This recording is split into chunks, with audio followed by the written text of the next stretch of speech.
पश्चिम बंगाल के बागनान में एक बीजेपी कार्यकर्ता की पत्नी के रेप के मुद्दे को उठाते हुए बीजेपी कार्यकर्ताओं ने कोलकाता में विरोध प्रदर्शन किया, लेकिन हंगामा बढ़ता देख उन प्रदर्शनकारियों पर पुलिस ने सख्ती दिखाई। इन लोगों का आरोप है कि गैंगरेप के इस केस में 5 में 2 आरोपी टीएमसी के हैं, लेकिन उनकी गिरफ्तारी अब तक नहीं हुई, जिस पर बीजेपी कार्यकर्ताओं का गुस्सा फूट पड़ा और वो सड़क पर उतर आए। इतनी बड़ी तादाद में जुटे प्रदर्शनकारियों से पार पाना पुलिस के लिए मुश्किल हो गया। ऐसे में पुलिस वालों ने उन्हें हिरासत में लेना शुरू कर दिया, लेकिन ये भी इतना आसान कहां था। पुलिस उन्हें अपनी गाड़ी में बैठाने के लिए जद्दोजहद करने लगी। कुछ को गाड़ी में बैठा भी लिया, लेकिन उन्होंने ममता सरकार के खिलाफ नारेबाजी जारी रखी। प्रदर्शनकारियों में बीजेपी महिला मोर्चा से जुड़ी कुछ महिलाएं भी थीं, जिन्हें गाड़ी में जबरन धकेला गया। इन हालात में भी वो अपनी आवाज बुलंद करने से पीछे नहीं हटी।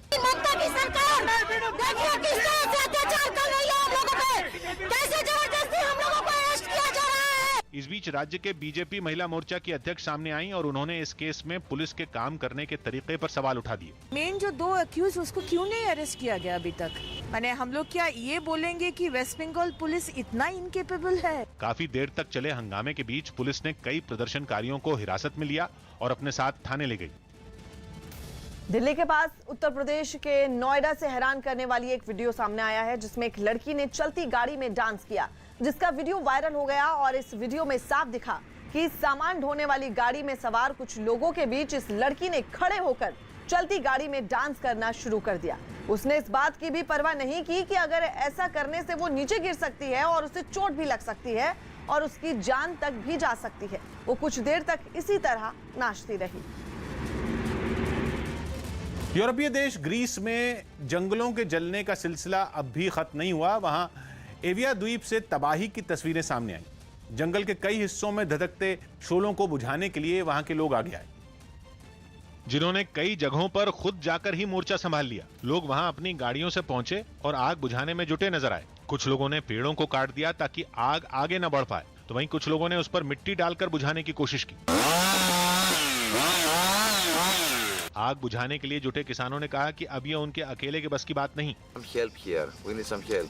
We are fighting alone 7 days now. वहीं दूसरी तरफ प्रशासन ने दावा किया कि आग बुझाने के लिए दमकल और वन विभाग के लोगों ने पूरी ताकत झोंक दी, जिसके लिए 900 दमकल कर्मियों की तकरीबन 50 टीमों की तैनाती की गई। 3 अगस्त से सुलगते जंगलों पर काबू पाने के लिए पानी की बौछार के साथ कई लीटर केमिकल छिड़का गया, जिससे आग पर काफी फर्क पड़ा, लेकिन कुछ हिस्सों से उठता धुआं इस राहत के काम में अड़ंगा बनता दिखाई दिया। इतनी शक्ति हमें देना दाता, मन का विश्वास कमजोर होना, ये गीत आपने जरूर सुना होगा और बहुत से लोगों को ये गाना याद भी होगा। लेकिन क्या आपको इस गीत को गाने वाली बॉलीवुड सिंगर पुष्पा पगधारे याद है? हो सकता है बहुत सारे लोगों ने इनका नाम भी ना सुना हो, लेकिन वही पुष्पा जिनका गीत हम अक्सर गुनगुनाते हैं, वो आज ईश्वर के सामने आंसू बहा रही हैं और सरकारों से एक ही गुजारिश कर रही हैं।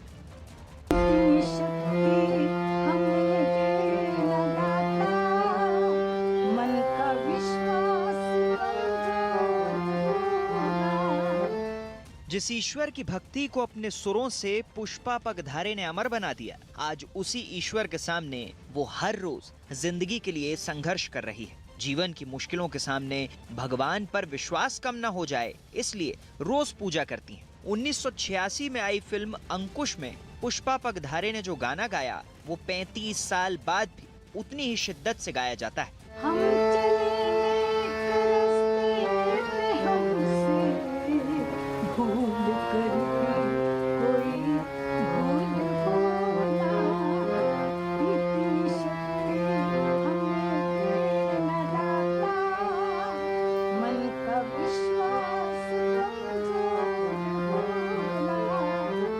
वक्त के साथ पुष्पा का ये गीत तो लोगों को याद रहा, लेकिन उसे गाने वाली आवाज का दर्द दुनिया ने अनदेखा कर दिया। मराठी और हिंदी सिनेमा के कई गाने गा चुकी पुष्पा जिंदा रहने के लिए मुंबई के माहिम में दिन रात संघर्ष कर रही हैं।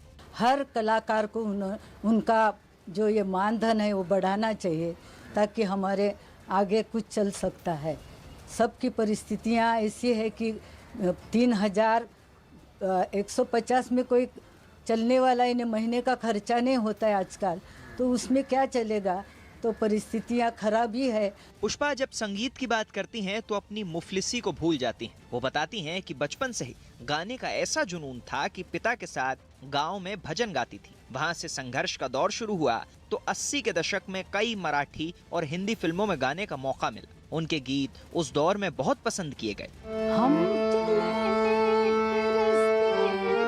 हमसे भूल कर भी कोई भूल होना। कई पुरस्कार भी मिले, लेकिन अब इतनी शक्ति नहीं बची कि जीवन चलाने के लिए खुद कमा सकें। स्टूडियो खोलने चाहिए या काम मिलना चाहिए आर्टिस्ट लोगों को, जो अभी ऐसी परिस्थिति है कि वो बेचारे कहीं शो भी नहीं कर सकते, बजाने वाले की परिस्थिति खराब है। तो सब इस दौरान पेंशन मिलता है सरकार की तरफ? नहीं, वही पेंशन मिलती जो 3150, उससे क्या मिलता है? ना मुझे कुछ रॉयल्टी मिलती है कुछ गाने की, कुछ नहीं। बॉलीवुड और मराठी फिल्मों के लिए कई गीतों को अपने सुरों से सजाने वाली पुष्पा का दर्द यह है कि अब उनके पास आमदनी का कोई जरिया नहीं है। उम्र ज्यादा हो चुकी है, जिसकी वजह से कोई शो नहीं कर सकती। कोरोना काल में बची कुची जमा पूंजी भी खर्च हो चुकी है और अब उन्हें राज्य और केंद्र सरकार से मदद की उम्मीद है। गायिका पुष्पा का कहना है कि उन्हें किसी की भीख नहीं चाहिए। अगर सरकार सांस्कृतिक कलाकारों का स्वाभिमान के साथ कुछ करना चाहती है तो उन्हें उनकी मदद करनी चाहिए। फिलहाल महाराष्ट्र सरकार से उन्हें 3000 रुपए हर महीने मिलते हैं, लेकिन इतने पैसों में गुजारा करना मुश्किल है। इसलिए वो राज्य और केंद्र सरकार से मदद की अपील कर रही हैं। अगले हफ्ते से नए केंद्रीय मंत्री जन आशीर्वाद